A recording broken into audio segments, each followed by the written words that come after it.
Hi friends, welcome to stories of Reho. ഹൃദയം പടപടാ ഇടിക്കുകയാണ്. സെക്കൻഡുകൾ മണിക്കൂറുകൾ പോലെ പതിയെ നീങ്ങിക്കൊണ്ടിരിക്കുന്നതിനനുസരിച്ച് ടെൻഷൻ കൂടിക്കൊണ്ടിരുന്നു.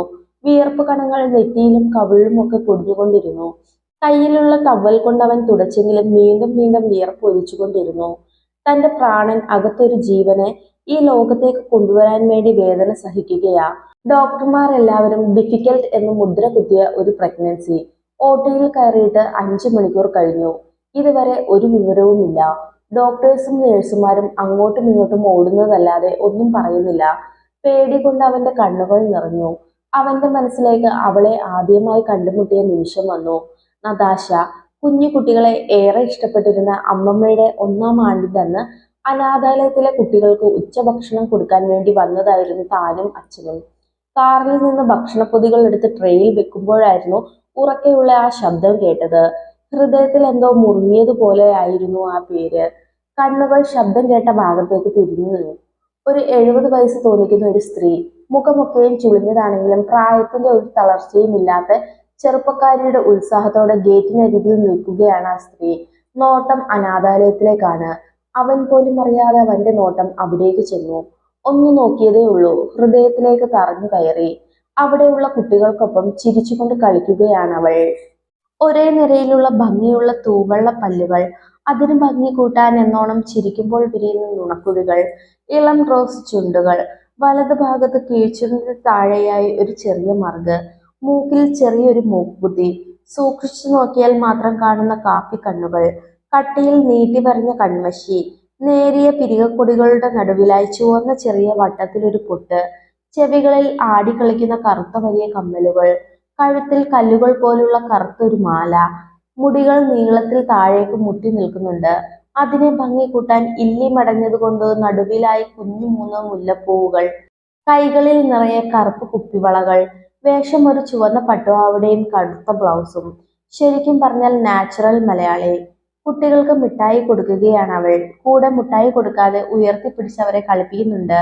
നതാശ.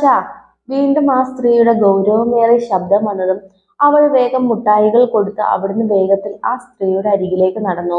അവന്റെ കണ്ണുകൾ അവളിൽ നിന്ന് തെറ്റിയില്ല. കണ്ണുകൾ ചിമ്മാൻ പോലും സാധിക്കാതെ അവളിൽ തറഞ്ഞു നിന്നു. അവൾ ആ സ്ത്രീക്ക് അരികിൽ എത്തിയതും ആ സ്ത്രീ അവളുടെ ചെവിയിൽ പിടിച്ചു തിരിച്ചു. ആ അമ്മമ്മ, വീട് വേദനിക്കുന്നു. കുട്ടികളെ കണ്ടാ പിന്നെ തിരിച്ചു വരില്ല. അതാ നിന്നെ കൂട്ടാതെ പോരാൻ നിന്നെ. അപ്പോഴേക്കും അവൾ കണ്ടുപിടിച്ചു. ഇങ്ങനെയാണെങ്കിൽ അടുത്ത ആഴ്ച വരുമ്പോൾ നിന്നെ കൂട്ടാതെ വരും. അമ്മമ്മ, അങ്ങനെ പറയല്ലേ, ഞാൻ പാവല്ലേ. ആ കുട്ടികളെ നോക്കിയേ. ആ ചിരി കാണുമ്പോൾ എങ്ങനെ അവരെ വിട്ട് പോരാൻ തോന്നും. കുട്ടിത്തം നിറഞ്ഞ അവളുടെ സംസാരം അവന്റെ ചുടികളിൽ പുഞ്ചിരി വിരിയിച്ചു. വലിയ കുട്ടിയായി, എന്നിട്ടും കുട്ടിത്തം മാറിയില്ല. നടക്കങ്ങോട്ട്. എനിക്ക് വീട്ടിൽ ചെന്ന് ഒരുപാട് പണിയുള്ളതാ. ആ അമ്മമ്മ അവളുടെ ചെവിയിൽ നിന്ന് കൈവിട്ട് മുന്നിട്ട് നടന്നതും കുട്ടിത്തത്തോടെ അവള് പിറകെ നടന്നു. പെട്ടെന്ന് അവളെ തന്നെ നോക്കി നിൽക്കെ പോകാൻ നിന്ന അവൾ അവനിലേക്ക് നോട്ടം തെറ്റിച്ചു. ഒരു നിമിഷം കണ്ണുകൾ വിടർന്നു. കാതിൽ ഹൃദയമിടിപ്പ് മാത്രം. കൈകൾ വിറകൊണ്ടു. രോമങ്ങൾ എഴുന്നേറ്റ് നിൽക്കുന്നത് പോലെ. ആ ഇളം റോസ് ചുണ്ടുകൾ അവനെ നോക്കി പുഞ്ചിരിച്ചു. കാണുന്നത് സ്വപ്നമാണോ എന്ന് ചിന്തിച്ചു. ആ കാപ്പിമൊഴികൾ തന്നെ നോക്കി കണ്ണുറുക്കി അവിടുന്ന് പോയി. റോഷൻ. അവനെ സുബോധത്തിലേക്ക് കൊണ്ടുവന്നത് ആ വിളിയായിരുന്നു. അവൻ തിരിഞ്ഞു നോക്കി. കൈകൾ പള്ളിയിൽ താങ്ങി വെച്ച് തന്നെ നോക്കുന്ന അപ്പയെ കണ്ടതും അവൻ ഇളിച്ചു. ഇന്നത്തേക്കുള്ളതായോ? മര്യാദക്ക് ഇതൊക്കെ അങ്ങ് കൊണ്ടു കൊടുക്കടാ. കുറച്ച് കലിപ്പോടെ അവരെ നോക്കിക്കൊണ്ട് അപ്പ പറഞ്ഞതും അവൻ വീണ്ടും വിളിച്ചു. മനസ്സിൽ അവൾ മാത്രമാണ്. അവൻ ഒന്ന് തിരിഞ്ഞു നോക്കി. ഇല്ല, അവൾ അവിടെയൊന്നുമില്ല. അതവനെ നിരാശപ്പെടുത്തി. അപ്പ കുറെ വിളിച്ചു. മടിയോടെ വന്നതായിരുന്നു ഇവിടെ. പക്ഷെ ഇപ്പോൾ വന്നത് ഏറ്റവും നല്ലതിനാണെന്ന് തോന്നി അവനിക്ക്. ഒരൊറ്റ നോട്ടം കൊണ്ട് തന്റെ ഹൃദയം കീഴടക്കിയവൾ. അന്ന് തന്നെ അവൻ ഉറപ്പിച്ചു തന്റെ പെണ്ണായിരിക്കും അവളെന്ന്. പിന്നീടുള്ള ദിവസങ്ങളിൽ അവന്റെ ഉറക്കം നഷ്ടപ്പെടുത്താനായി അവൾ അവൻക്ക് അരികിലേക്ക് വന്നു. ഉറക്കത്തിൽ പോലും അവളുടെ പുഞ്ചിരിയും ആ കാപ്പിമെഴുകളും മാത്രമായിരുന്നു. അന്ന് കണ്ടതിനു ശേഷം അവളെ കണ്ടതേയില്ല. പതിവ് പോലെ ഇന്നും തന്റെ ഉറക്കത്തിൽ വന്നു അവൾ. തന്റെ ഉറക്കം നഷ്ടപ്പെടുത്തി. ഇന്നേക്ക് ഒരാഴ്ച പിന്നിട്ടിരിക്കുന്നു. പെട്ടെന്ന് അവന്റെ കാതുകളിൽ അമ്മമ്മ പറഞ്ഞ വാക്കുകൾ കേട്ടു. അടുത്ത ആഴ്ച വരുമ്പോൾ നിന്നെ കൂട്ടാതെ വരും. അവന്റെ ചൊടികളിൽ പുഞ്ചിരി വിരിഞ്ഞു. ഇന്നത്തേക്ക് ഒരാഴ്ചയായി അവളെ കണ്ടിട്ട്. ഇന്ന് അവൾ വരുമെന്ന് അവന്റെ മനസ്സിൽ നിന്ന് ആരോ പറഞ്ഞതും അവൻ വേഗം തന്നെ എഴുന്നേറ്റു. ക്ലോക്കിൽ ബെല്ലറിയുന്ന ശബ്ദം കേട്ട് അവൻ സമയം നോക്കി. 3 മണി. അവനിക്ക് ചിരി വന്ന്. 3 മണിയൊന്നും ജീവിതത്തിൽ കാണാത്തവനാ നീ, കാരണം അതും കണ്ടു എന്നും പറഞ്ഞുകൊണ്ട് അവൻ ബെഡിലേക്ക് മറിഞ്ഞു. കണ്ണിൽ സൂര്യകിരണങ്ങൾ തറച്ചു കയറി. മടി പിടിച്ചവൻ കണ്ണുകൾ തുറന്നു. അവളുടെ പുഞ്ചിരിച്ചുകൊണ്ടുള്ള മുഖം കണ്ടതും അവൻ ഞെട്ടി എഴുന്നേറ്റു. ഇല്ല, അവളില്ല, തന്റെ തോന്നലാണത്. അവൻ തലയ്ക്കൊരു കൊട്ടും കൊടുത്ത് പുഞ്ചിരിയോടെ ബാത്റൂമിലേക്ക് കയറി. ഫ്രഷായി വന്ന് തനിക്ക് ഏറ്റവും ഇഷ്ടപ്പെട്ട ഗ്രേ പാന്റും ബ്ലാക്ക് ഷർട്ടും എടുത്തിട്ട് അവൻ കാറിന്റെ കീയും എടുത്ത് താഴേക്ക് ഇറങ്ങി. ഉയ്യോ എന്റെ കർത്താവേ, ഞാനിതെന്താ ഈ കാണുന്നേ? ഇച്ചായ, ഞാൻ സ്വപ്നം കാണുന്നതൊന്നും അല്ലല്ലോ. സ്റ്റെപ്പ് ഇറങ്ങി വരുന്ന റോഷനെ കണ്ട് അവന്റെ അമ്മച്ചി തലയിൽ കൈവച്ചുകൊണ്ട് പറഞ്ഞതും അമ്മച്ചിയുടെ ശബ്ദം കേട്ട് കാർ കഴുകിക്കൊണ്ടിരുന്ന അപ്പനും ഫോണിൽ തോണ്ടിക്കൊണ്ടിരുന്ന മേഘയും ഹോളിലേക്ക് ഓടി വന്ന് എന്താ എന്താ അമ്മച്ചി? അമ്മച്ചിയുടെ അരികിലെത്തി മേഘ ചോദിച്ചതും അമ്മച്ചി നോക്കുന്നിടത്തേക്ക് അവളും നോക്കി. അപ്പോ നല്ല ലുക്കിൽ റെഡി ആയിക്കൊണ്ട് ഇളിച്ചു നിൽക്കുന്ന റോഷനെ കണ്ടതും മേഘയും ഞെട്ടി.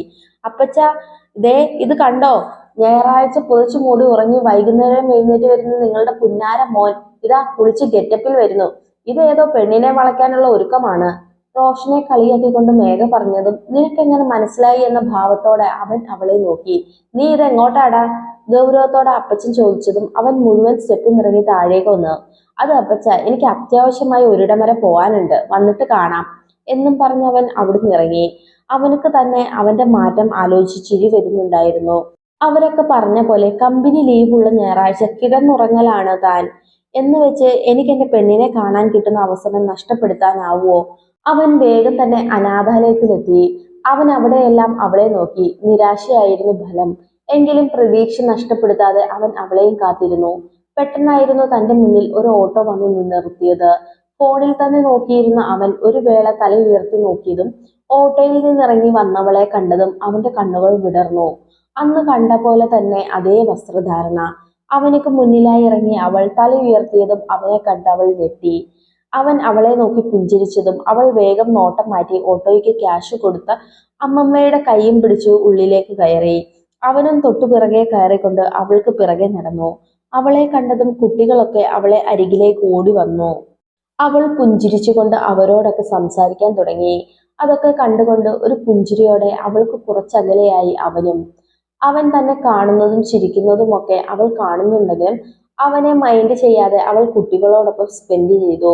എപ്പോഴത്തെയും പോലെ അന്നും ചോക്ലേറ്റ്സ് കൊടുത്ത് അവരിൽ നിന്ന് അകലാൻ താല്പര്യമില്ലാതെ അവിടുന്ന് നീങ്ങി. അവനും അവളുടെ പിറകെ തന്നെ ചെന്നു. അമ്മമ്മയും അവളും ഓട്ടോയിൽ കയറിയതും അവളുടെ ഒരു നോട്ടത്തിനായി അവൻ അവളിലേക്ക് നോക്കി. ഒടുവിൽ അവൾ അവനെ നോക്കിയതും ഹൃദയത്തിന്മേൽ കൈ വെച്ചുകൊണ്ട് അവൻ അവളെ നോക്കി. അവൾ ഒരു ഭാവവ്യത്യാസവുമില്ലാതെ അവനിൽ നിന്ന് നോട്ടം മാറ്റിയതും ഓട്ടോ അവിടുന്ന് നീങ്ങി. അവനെ മറികടന്ന് ഓട്ടോ നീങ്ങിയതും അവളുടെ ചുണ്ടുകളിൽ പുഞ്ചിരി സ്ഥാനം പിടിച്ചിരുന്നു. റോഷൻ അവനെ സ്വബോധത്തിലേക്ക് കൊണ്ടുവരും വിധം അവന്റെ ഷോൾഡറിൽ കൈ വെച്ചുകൊണ്ട് അപ്പച്ചൻ വിളിച്ചതും അവൻ ഞെട്ടിക്കൊണ്ട് അപ്പച്ചനെ നോക്കി. അവനെ നിസ്സഹായതയോടെ നോക്കി നിൽക്കുന്ന അപ്പച്ചനെ കണ്ടതും അവന്റെ കണ്ണുകൾ നിറഞ്ഞു. നീ ഇങ്ങനെ ആരോടും മിണ്ടാതെ ഭക്ഷണം കഴിക്കാതെ ഇരിക്കല്ലേടാ. അവളുടെ തീരുമാനമല്ലേ ഇത്? നല്ലതേ വരൂ, നീ പോയി ഭക്ഷണം കഴിച്ചു വാ. അപ്പച്ച, ഒന്നും പറയണ്ട, ചെല്ല്, ഞങ്ങളൊക്കെ ഇവിടെ ഇല്ലേ? അപ്പച്ചൻ നിർബന്ധിച്ചതും സീറ്റിൽ തല വെച്ചിരിക്കുന്ന അവളുടെ അമ്മമ്മയും അവരെ സമാധാനിപ്പിക്കുന്ന അവന്റെ അമ്മച്ചിയെയും നോക്കി അവൻ അവിടുന്ന് ക്യാൻറ്റീനിലേക്ക് നടന്നു. ചോറ് വാങ്ങിക്കൊണ്ട് അവൻ ഒരു സീറ്റിൽ ചെന്നിരുന്നു. തനിക്ക് ഓപ്പോസിറ്റായി ഒരു കുഞ്ഞിന് ഭക്ഷണം കൊടുത്തുകൊണ്ട് ഒരു അച്ഛനും അമ്മയും അവരെ കളിപ്പിക്കുന്നത് കണ്ടതും അവൻ ആ സ്ഥാനത്ത് തന്നെയും തന്റെ പ്രാണനെയും ഓർത്തുകൊണ്ട് അവളിലെ ഓർമ്മകളിലേക്ക് വീണ്ടും പോയി.